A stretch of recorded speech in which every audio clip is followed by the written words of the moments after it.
So it's an honor to be here, and thank you all for coming. So I'm going to talk today about consciousness raising and the epistemology of injustice. And I'm probably not going to be able to get through this whole handout, so you can take it home as a party favor and look over at the parts that I'm not able to get through. I do tend to give long and extended handouts, in part because I care deeply about access, and I think sometimes people at our talks are not native English speakers, and it's hard sometimes just for even native English speakers to process information verbally. And so, I'm going to read and I'm going to talk, and I'm going to read and I'm going to talk. In the first part of it, I'm going to situate this within a larger book project that I'm in the middle of. This is a chapter that is really the most rough, and partly because I don't really do ethics and I don't do moral epistemology. And so throughout the book, I'm reaching beyond my comfort zone, but this is the space where I'm much further beyond my comfort zone than usual. So I'm going to talk a little bit about that background and raise some questions, and then gesture toward a solution. But it is merely a gesture, and I really would benefit tremendously from this audience in particular, because we've all been through consciousness raising, I think. We've all had our consciousness raised at one point or another, and very often I'm talking to people who have no idea what I'm talking about. And so I need your help in thinking through the issues. So my current project I'm reading now at the beginning is to illuminate the idea of social justice. And the core notion for understanding social justice is that of a social practice. Social practices rely on tutored thought and other kinds of emotional responses to organize us in relation to the material world, and do so in ways that create and sustain structures of domination and subordination. Okay, so the example I often use is that I'm guessing that none of you, when you came into the room, thought you might sit in one of these chairs, right? You went automatically to those chairs. And that was because you're very familiar with the practice of academic lectures, right? And that it's an embodied thing. You just move to the place where you're supposed to be once you have become fluent in the practice. So social fluency, social skills, all of that thing, those are all sort of the manifestations of social practices. So my focus in the project is on ideological oppression and ways to combat it. So injustice takes different forms, clearly, and an important distinction is between repressive systems and ideologically oppressive systems. So compare chattel slavery in the United States, that's repressive, it was enforced through coercion.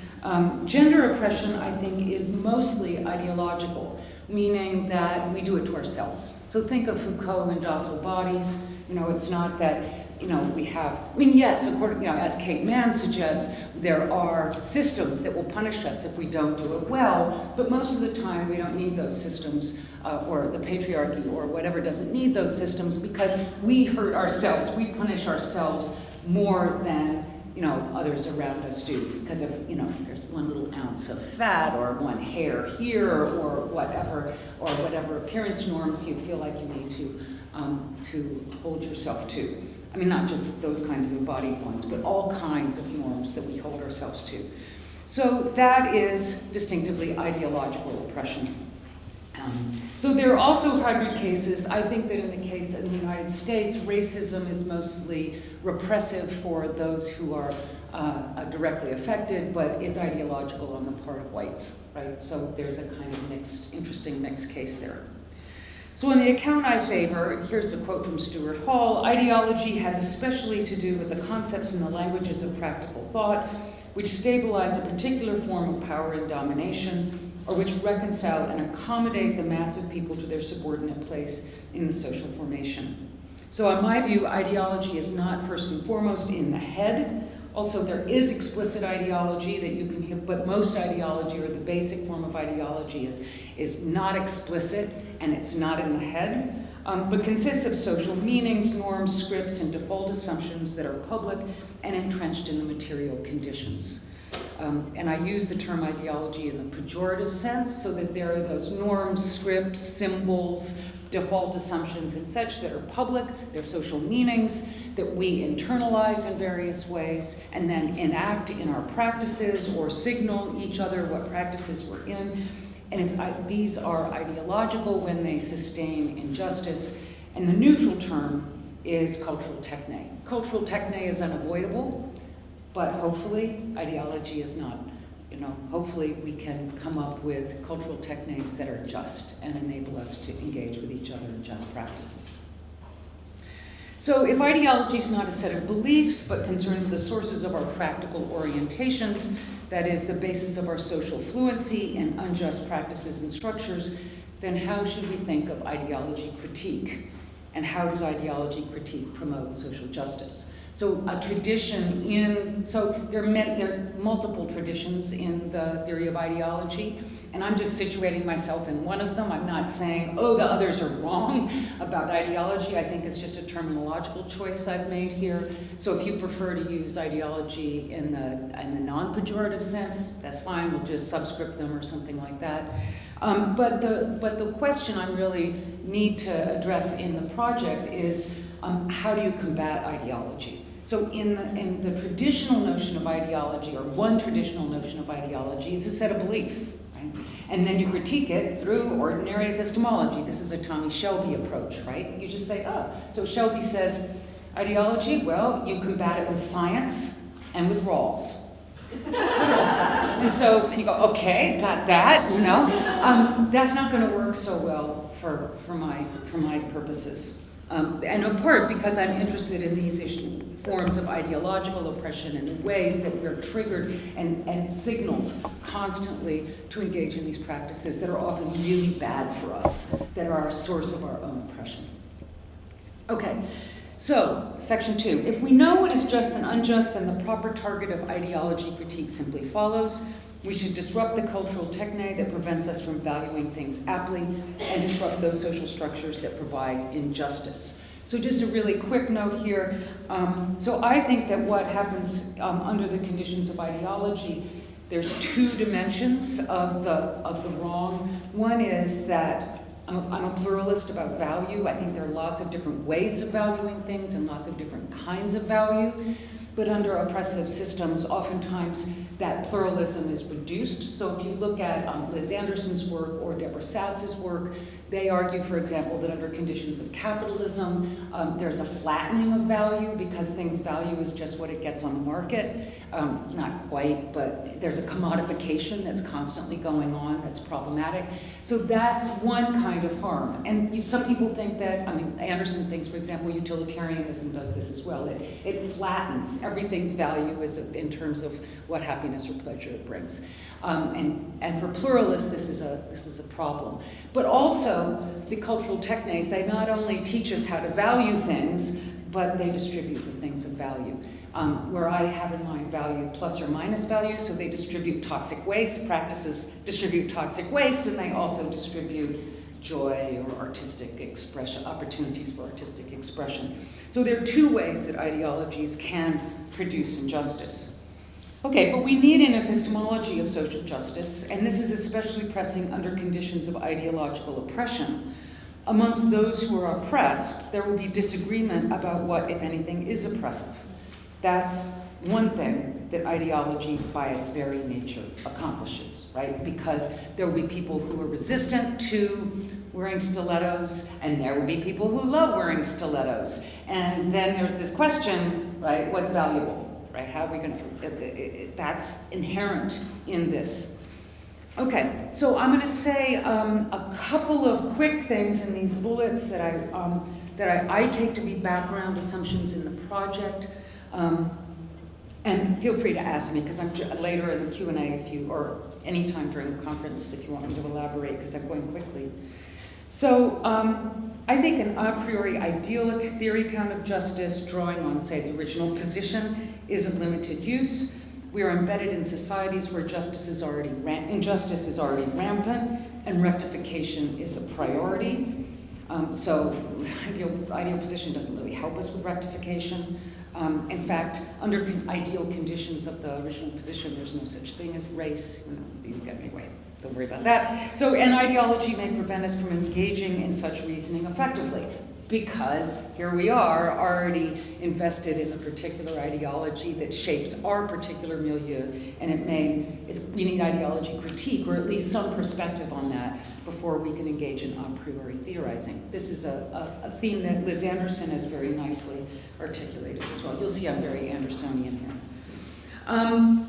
Second point, an epistemology of justice must address not simply how I should act or even how we should treat each other, but concerns our collective social arrangements. How should we organize our lives together? And an epistemology of justice is not simply an epistemology of what I ought to do. That is a moral epistemology in the narrow sense.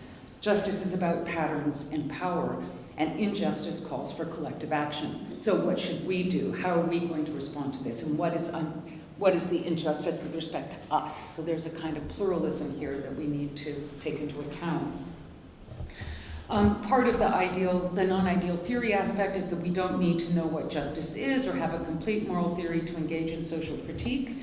I think that we can begin with a knowledge of an injustice. And that's part of what consciousness raising is doing, is it's trying to get us to focus on an injustice that we find and we can identify together. So like other knowledge, moral knowledge is situated, and a crucial commitment of critical theory, I consider myself a critical theorist, is to listen to first-person and first-person plural knowledge claims.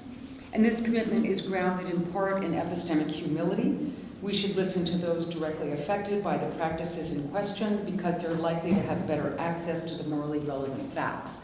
So situated knowledge, says you're differently situated with respect to the world, the social world in particular, so we have to listen to people from these different social positions.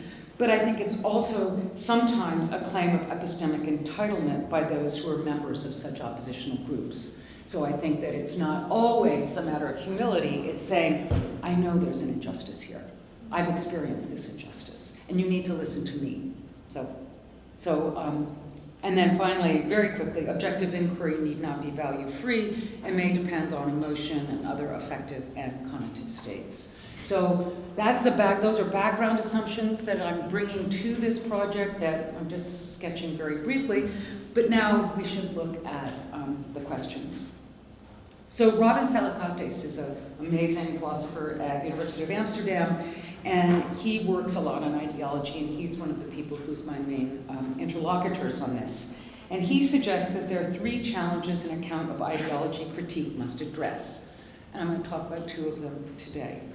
The first is the normative or criterial challenge. What makes an ideology problematic?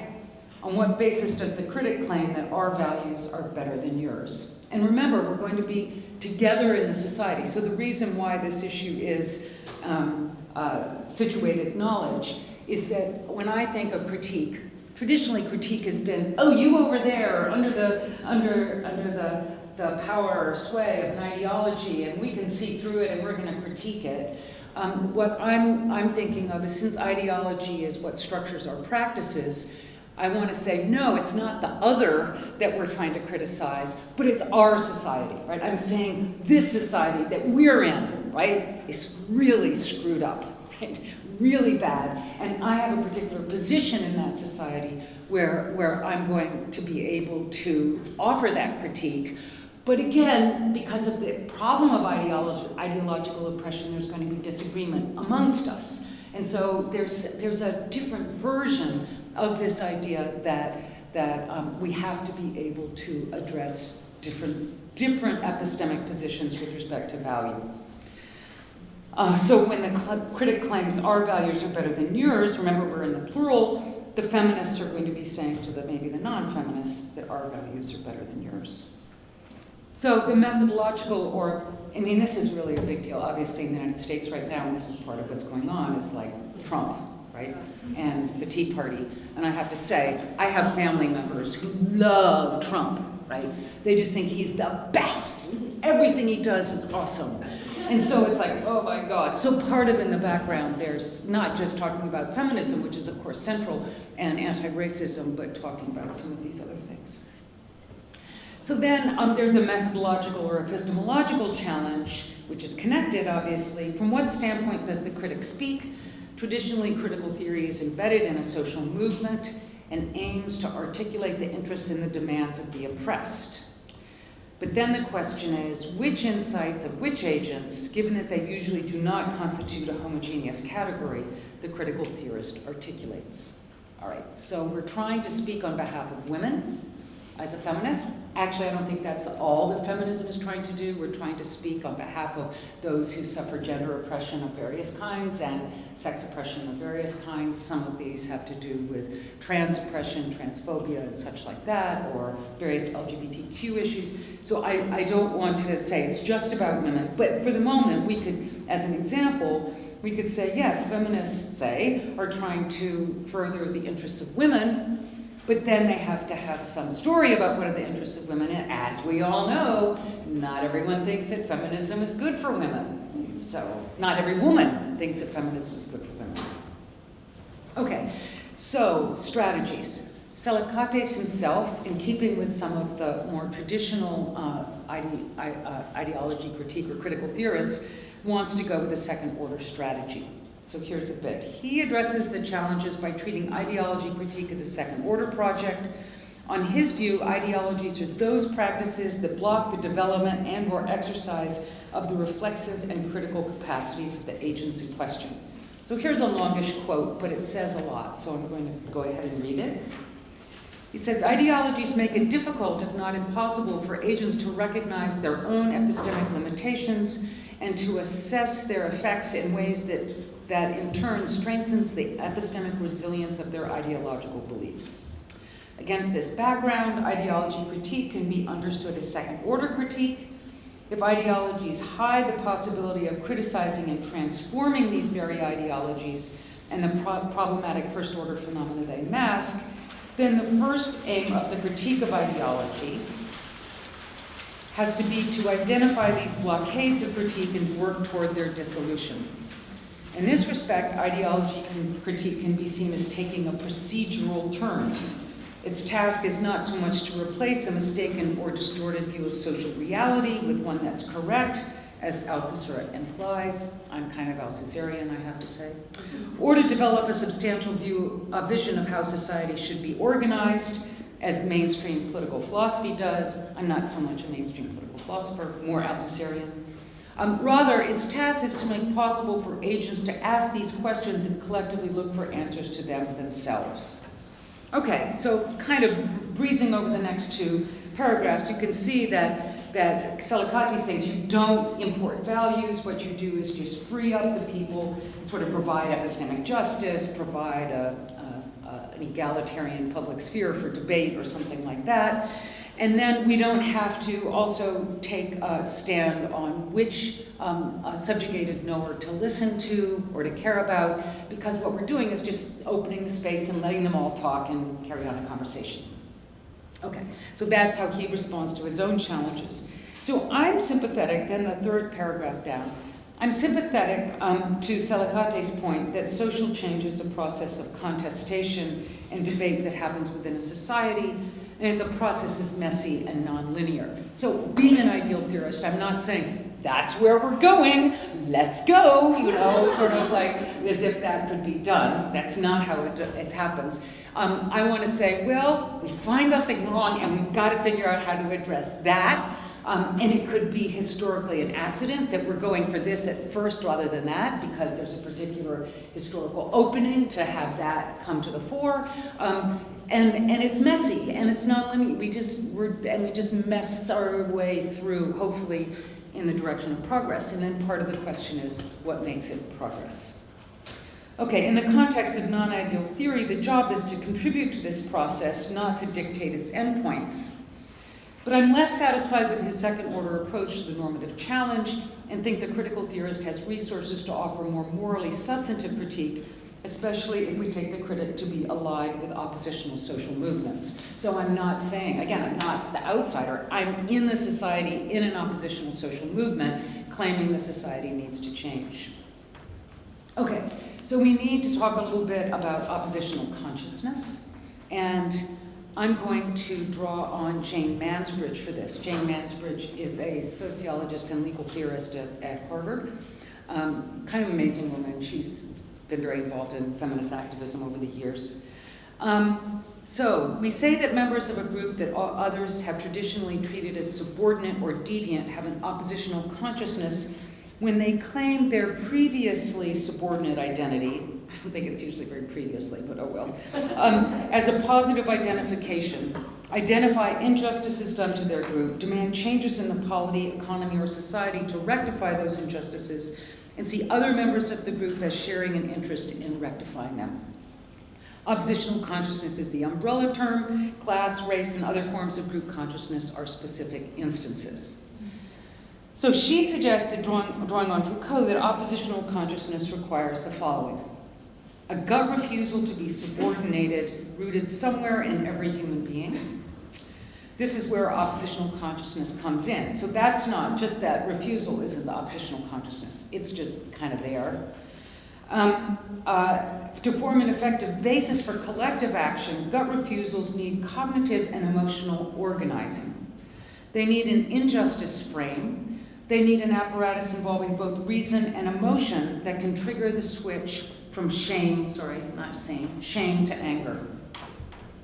Okay, so Mansbridge is a sociologist, and she's in her book, she's really trying to look at, there's a whole sociology of social movements. And she is doing this kind of work and looking at, well, how do they work? What happens? When does it take off and when does it not? Et cetera, et cetera. And so she wants to emphasize that there's going to be a lot of differentiation here. And a distinction that she makes that's important for my purposes is there are different kinds of social movements. One form is the liberation movement. So, the Black liberation movement, the women's liberation movement. I think Black Lives Matter can kind of count as one of these, where your members of the group are trying to fight for their liberation. Right? And then there's what she calls social responsibility movements, which include things like environmentalism or animal rights movements. They're not, it's not the animals resisting, but it's us resisting on the basis of our social conscience on behalf of the animals. And then there are special topic ones, like the pro-life movement. So I'm going to be focusing on liberation movements. This is also in McKinnon's classic text, Consciousness Raising, in her Toward a Feminist Theory of the State. She also is looking at these. And as a feminist, well, I think it's really complicated, whether it's a feminist movement or a women's movement. Okay, so that's like whether it's situated knowledge that women have or that feminists have. I mean, this is in the background, I think, an ongoing set of debates within feminism. But I'm for the moment going to assume that we're talking about a liberation movement and that we're talking about a liberation movement on behalf of women and other sexual and gender minorities. Okay, so the focus of Mansbridge's book is descriptive, but to address the Seleucides challenges, we need to ask the normative questions. When is an oppositional consciousness warranted, right? Because the Trump supporters, they got an oppositional consciousness, right? They see themselves, they have an identity, they see themselves as a group. The Tea Party, white nationalists, whoa, they have an oppositional consciousness in the sense that they see themselves as a group where there's injustice being done and they think they have to, promote white supremacy in order to further the interests of their group. And so that freaks me out, of course. It is oppositional, but it's not the kind of oppositional consciousness I want to support. And so part of the question, part of what I want to say is, I'm sorry, there's something seriously wrong about your oppositional consciousness, even though I'm a great believer in oppositional consciousness, right? So that's part of what this is all about. Okay, so on what basis is an identity legitimately postulated or revised? So women don't need to postulate a new identity like animal rights activist or environmentalist, because there is an identity, but it needs to be revised. On what basis are claims of injustice warranted? And on what basis are the demands for change warranted? Because those were the three things that Mansbridge said you needed: the identity, the claim of injustice, and the demand for change. Okay, so in several recent papers, Anderson has proposed a naturalized moral epistemology. I'm thinking in particular of her Lindley lecture, Social Movements. It's in the bibliography, where she's trying to look at moral progress. And the core idea of a naturalized epistemology, like in general, is that we can improve our efforts to gain knowledge without occupying a critical stance outside of our knowledge practices. In the context of scientific inquiry, we can use scientific results to improve our methods. So taking the gender of the researcher into account in survey research. Like you learn, okay, this is bad research, after you see that people respond to men and women differently, so you've got to improve it. You've got to have controls, you've got to have double-blind, placebo studies and things like that. That's found out within science. Similarly, we can improve the quality of moral inquiry by taking into account sources of bias and ignorance. For example, there's compelling evidence that, and this is, Anderson says, standing in a position of superior power over others tends to bias the moral sentiments of the powerful in at least 3 ways. It reduces their compassion, activates their arrogance, and leads them to objectify subordinates. So there's really interesting research on this to take into account, and I give a couple of references there in addition to Anderson. As a result, the reactions of the powerful should at least provisionally be downgraded as a source of moral knowledge. Moreover, another important part of this naturalized moral epistemology is that moral disagreement is often as much a matter of empirical disagreement as it is about values. So many people who disagree about vegetarianism, they disagree about animal sentience. They disagree about the impact of industrial animal agriculture on the environment.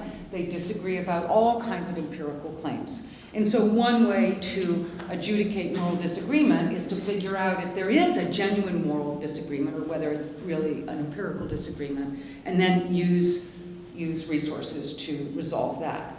In such cases, scientific inquiry into the non-moral facts can enable more warranted moral conclusions.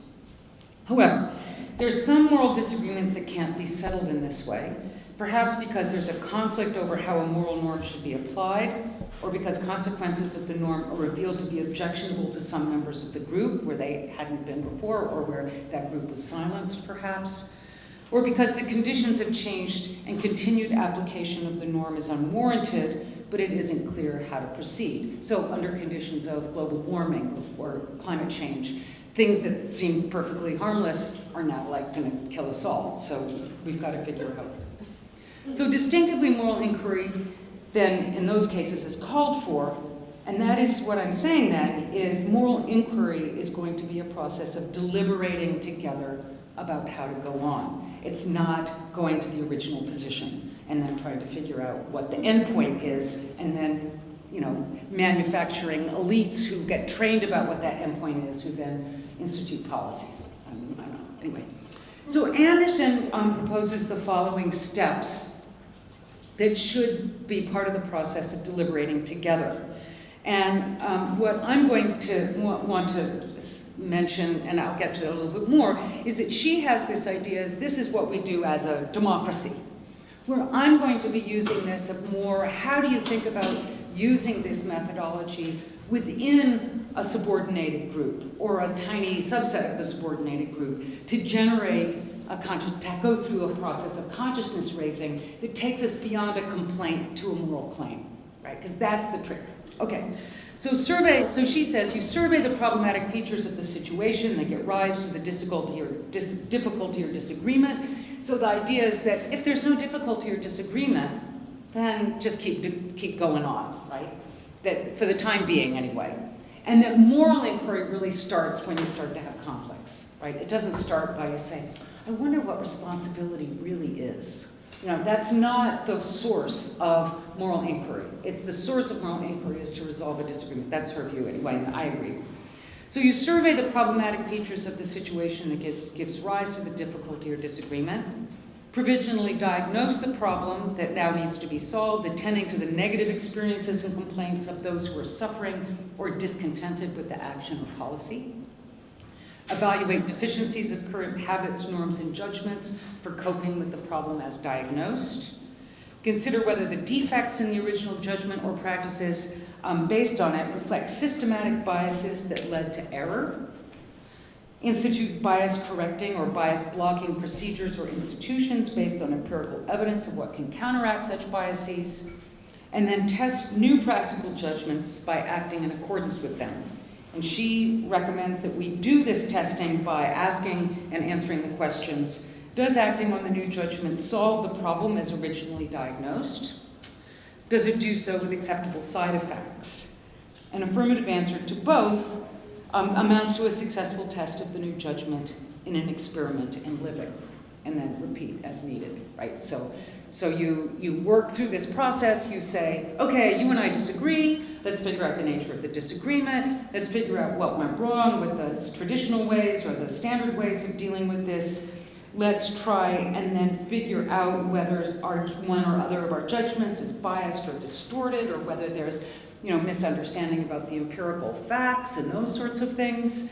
Then we want to get the bias correcting and blocking procedures, then hopefully come up with a proposal about how we might resolve this, test it out in experiments in living, and then if it doesn't work, go back to the starting board. Right? That's the way to do it. So Anderson's model, as I suggested, takes as its starting point a moral disagreement. In the context of oppositional politics, however, the first task is to articulate a warranted moral claim in the name of the subordinate group. So our challenge is, I think, as members of subordinated groups, is to say, I'm going to make a claim. I'm going to create this kind of disagreement. I'm going to create some disruption. I'm going to go beyond just, enduring it. So the moral disagreement hasn't happened yet. It's getting to the point where we can articulate that disagreement or disruption or something. And so I think that what we do is, as Mansbridge suggested, begin with a moral gut reaction to wrongdoing. Go, oh man, I'm not doing this anymore. This is like bad news, whatever. I'm not going to, get me out of here. Something like that. And I'm going to call such reactions complaints. And a complaint does not constitute a valid moral claim. It may be unjustified, it may be merely whining. Think of the white men who are complaining. Not some of them are legitimately complaining, but I think a lot of them aren't. How do we transform a complaint into oppositional moral knowledge? First, we test against the experience of others. We start by articulating our complaint to others within the same social group. It's important to have safe spaces where the subordinated can complain to each other without being corrected by members of the dominant group. Lo and behold, this is what old-fashioned consciousness-raising opportunities did. It's what counterpublics do. So think of gay and lesbian bars or various other kinds of counterpublics. I had a student who wrote a paper on girls' summer camps as counterpublics. Loved it, awesome paper. Anyway, so you create counterpublics where you can talk without being corrected. I'm not going to go through the Mansbridge tools because I have that much time, but you want an oppositional culture where there's a history of thinking about opposition, segregation, borrowing from these other movements, synthesizing different themes from different individuals in the group, support each other, and then she actually is very big on the consensus creativity offered by an activist. And this is really crucial in my experience. Have someone in your group who's really creative about thinking outside the box, because they can often be a tremendous resource. And it's kind of a serendipity when you get all these things together, and there's maybe a kind of tipping point that happens. And none of this is guaranteeing, but it's some of the things you need. So then the testing process should also involve forms of bias reduction that Anderson suggests, and serious consideration of epistemic injustice of all sorts, including testimonial, hermeneutic, and other forms. So think in your group, who's not being heard, who's not being listened to, why aren't they being listened to, what other people do we need in this group in order to get adequate representation of the different voices, etc.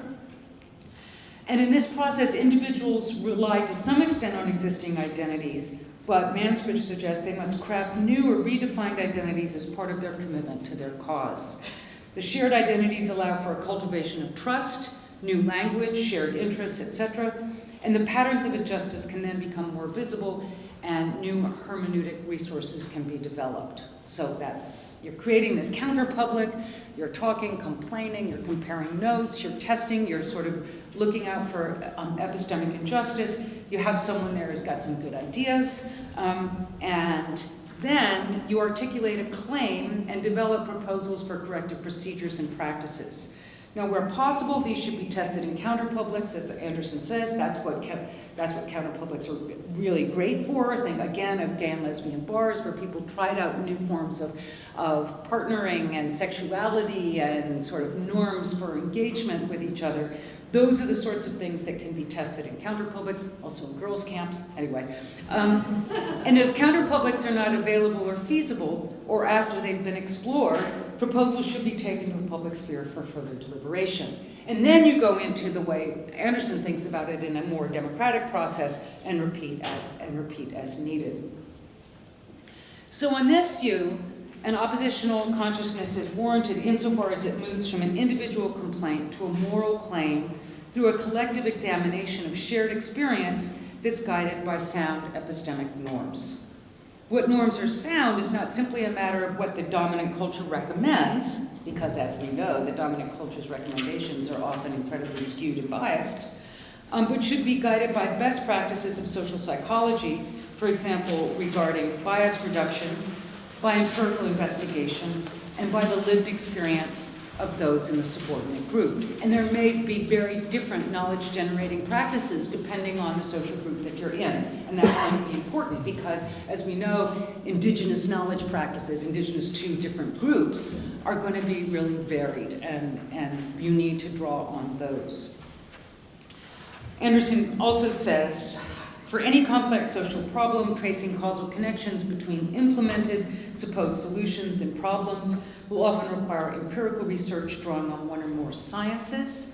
The progress of the sciences thus goes hand in hand with progress in normative thinking as we advance our ability to subject our practices to test in experiments and living. So that's just a point that, it's not as if science and moral inquiry are separable things, right? Where they're going to be interdependent. And so sometimes we're going to need to say, okay, you empirical folk, tell us what's going on here so that we can come up with a better sense of what our biases might be or whether this has been tried before and failed, et cetera, et cetera. And then the scientists may say something, you say, whoa, wait a minute, you gotta be sensitive to the experiences of the people in these communities or look at these new knowledge-forming practices, et cetera, et cetera. So it's a give and take.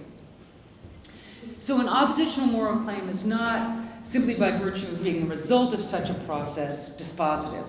So, right, we get this claim coming out of consciousness raising, and we say, no more whatever, no more rape culture. I mean, that's a little broad. I mean, we do come to that conclusion, but it would be good if we had something a little more specific than that.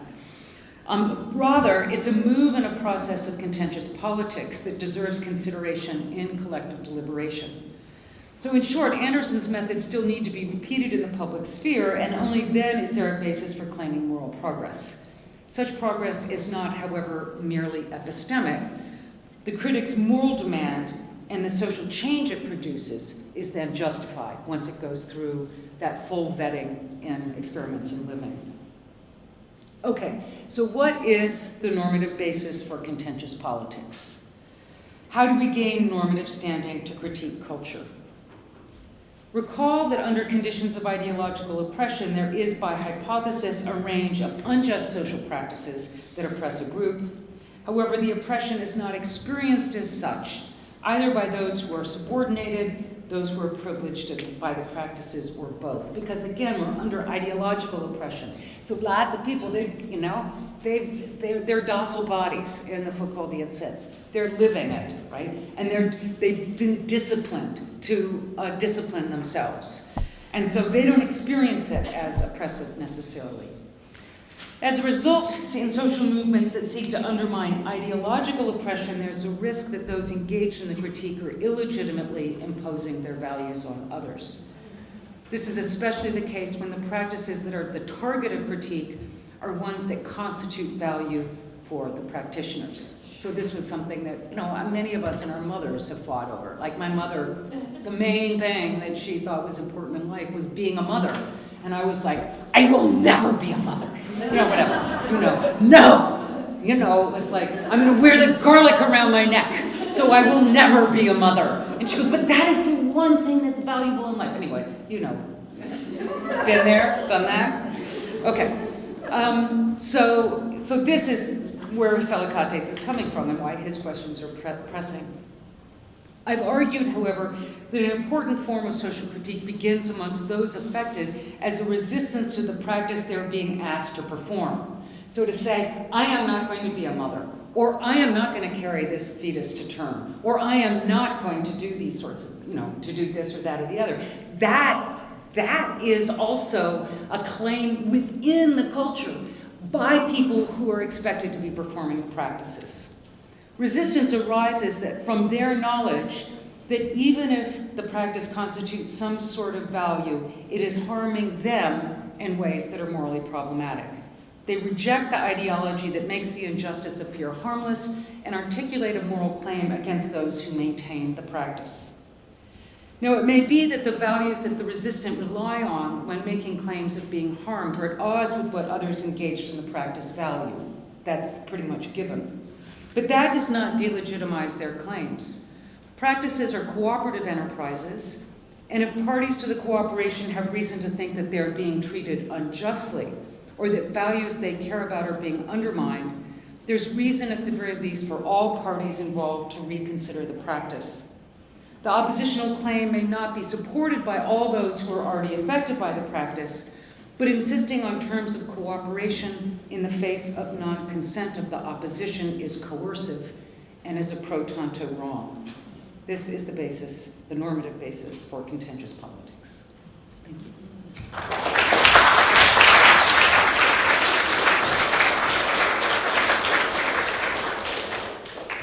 Wonderful. Those of you who have not heard Sally before know why I wanted her here. So we have a bit of time for questions. Yeah. This is thought-provoking and just loads of fun, so thank you. Yeah. Let me see if I can formulate this in a way that's clear and fair. I think sometimes we think about contentious politics when it's two groups, one of whom seems pretty obviously to us to be wrong, white supremacists, and one who seems to be right, feminists. But it seems to me something like this process is interesting, but I'm not sure how it would work when I can see the value in both groups. And one of the places this is coming up for me, and this is actually very topical, is I'm firmly pro-choice. I think it's really important that women have the decision to make decisions about their own reproductive rights. I also take very seriously concerns by a lot of disability activists and friends of mine who have, kids with disabilities, that we've got a real problem when people are, choosing as one of the reasons for abortion disability. And so, how do we, how do you sort those sorts of issues out? So, no, I think that that's exactly right. I mean, in the case of, like, the white supremacists, they have a lot of really false beliefs that are behind their claims. And you just say, sorry, false, not warranted oppositional claim. But in these claims, that typically there is this sense that there are multiple considerations that have to be weighed, and how do we weigh them? So the first is, I think that they're in the case of pro-life movements, I think that there too is a lot of misunderstanding and errors in the empirical sense of what's going on in fetuses and early fetuses and things like that. So first what you want to do is sort of correct those things. Then you also want to correct a lot of beliefs in people who are afraid of disability, right? So there's a lot of empirical mistakes and errors in those sorts of things. So the part of this process is we have to find where the moral disagreement is, right? Because it's not obvious in many of these public debates where the moral disagreement is, because it's so kind of hooked up with these other forms of disagreement. But I do think that that's a kind of case where there will be genuine moral disagreement about what is the responsibility of the parents and et cetera. I also think in those sorts of cases there may be the conditions under which pregnancy occurs and the conditions under which disabled infants are cared for is also something that profoundly affects people's decisions about these sorts of things. So I believe that we do live in a rape culture and that oftentimes pregnancies are not fully autonomously chosen, and that that's something that has to be taken care of or addressed or remedied by the people who are pro-life, and I don't think that they often adequately understand that. But I also think that the conditions for adoption or care or other forms of medical support for families with disabled children are adequate as well. And so one of the things that I think has to happen in this process of deliberation is bringing up these background considerations that are really, I think, a lot of what's fueling, different sides of the debate. And so some of it is going to be, okay, well, you want to abort this fetus that is likely to result in a child with a serious disability. What would happen if it were possible, if adoption was not frowned upon? If there were families who were given tremendous amounts of support in order to care for such children, what would your decision be then? And why is it that you think that just because you gave birth to a child, somehow you're fully responsible for that child for the rest of its life? So that's the kind of hermeneutic and political revisioning that I think is possible when you are going through a kind of real, legitimately democratic process for reconsidering this, where there's consciousness has been raised. And so I don't want to say that I can't dictate what the solution is going to be, obviously, but I have hope that there would be some space to come closer together on some of these issues that we now are. I mean, I had a student, it was really fabulous. I had talk about my students, I love my students. Anyway, in my feminist theory class, I had a student who was pro-choice, but her family's pro-life. And she wrote a paper, what would it take for the world to change such that she and her family could come closer together, right? And she had an incredible paper with many, many parts about birth control and, sort of changes in date rape culture and, all of, and sort of advertising around, cars and women's bodies and, all of these things, adoption, so it was a whole world of difference. And she went to her family and said, okay, if you can do this, I'll agree with you. So it was it's an interesting exercise. And that's the sort of exercise that I think that I want this process to give rise to. But that doesn't give you an answer. No. And it's going to have to be that we... And it shouldn't give you an answer, right? If you're serious. Right, if you're serious. It's got to come out of that actual engagement. Anna? Yes, thank you very much. I resonated a lot with the idea that I think was beneath your account, both by ideology and its criticism, that there is an affective component, if I understood you correctly, to both dimensions, and that the first step of consciousness raising involves sort of an affective, moral reaction. And I was wondering what your view would be as to what could be done in cases, if they exist, where oppression has deprived the oppressed from the ability to react emotionally to what they are experiencing, or has weakened that ability significantly. Yeah. So if that is something that is real, how could we tackle it? So how do we enable people to emotionally respond to oppression? This is great. So I'm interested in another part of the project in talking about the fragmentation of culture. So culture is not hegemonic, it is fragmented. And James Scott has done some really lovely work, and others, on how in every culture that's structured by some form of domination, there are hidden transcripts that the oppressed have that tell alternative stories about what's going on in the situation. And these hidden transcripts are not always framed in justice terms. There's sometimes, it's the sort of thing you kind of get where, I'm going to use old-fashioned examples because they're easier, is, you know, the mom's going to the park in the after-school time or whatever and talking about their husbands, right? And talking about, and sometimes making jokes about it, like, right, you know, he can't even make himself a cup of tea, right? And they, you know, you have these kind of, these hidden transcripts that women and wives and mothers tell about their partners and husbands and whatever, or about mothering, you know, that are there, but they don't frame it as injustice. So Jane Mansbridge talks about this as the oppositional culture. She says that every society has little bits and pieces of oppositional culture because people complain all the time, right? You never have a society where people don't complain. And so there are these bits of complaints. And so the trick is, how do you move from an oppositional culture to an oppositional consciousness?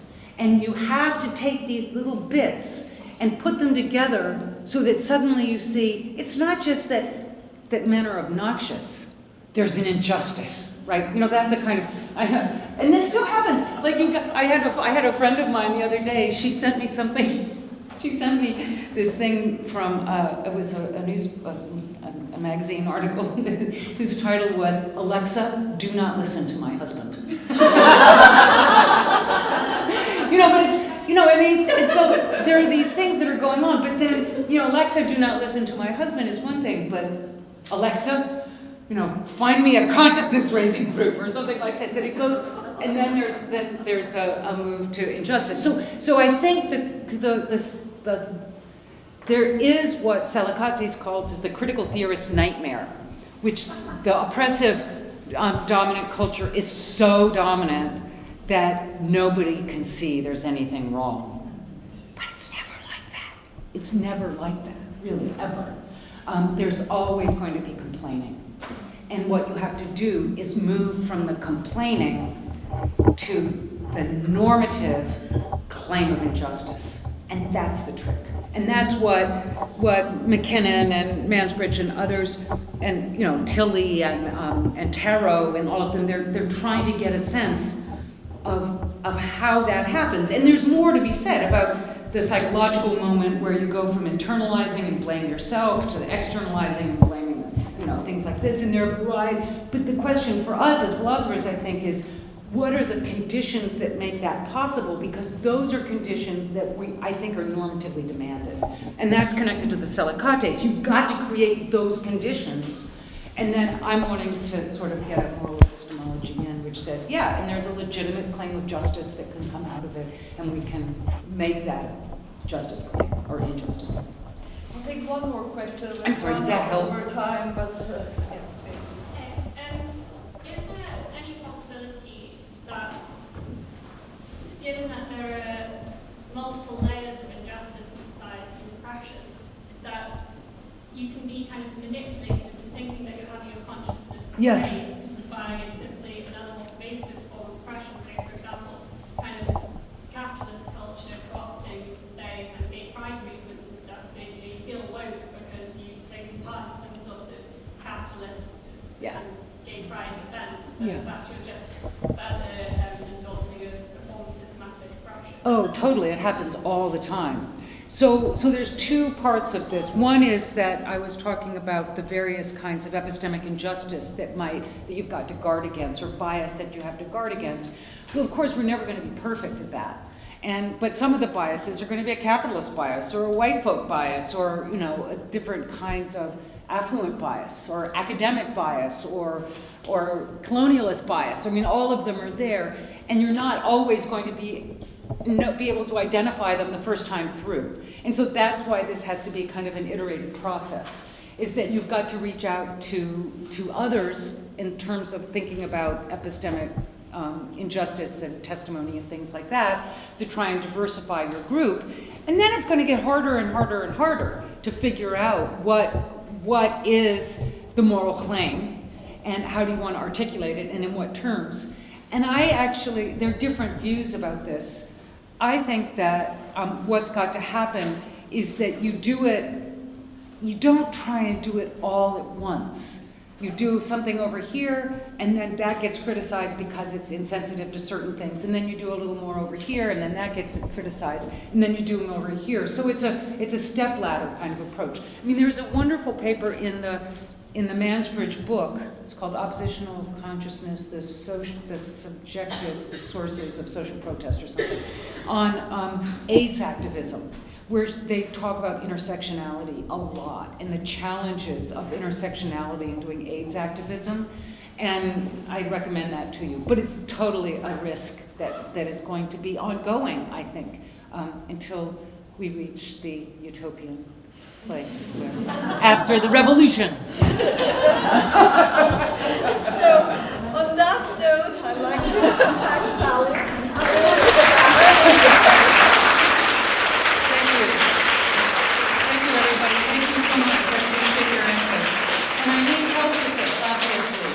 Any help, just, stop me and say, oh, you need to do this, or you need to not do that. Okay, I really welcome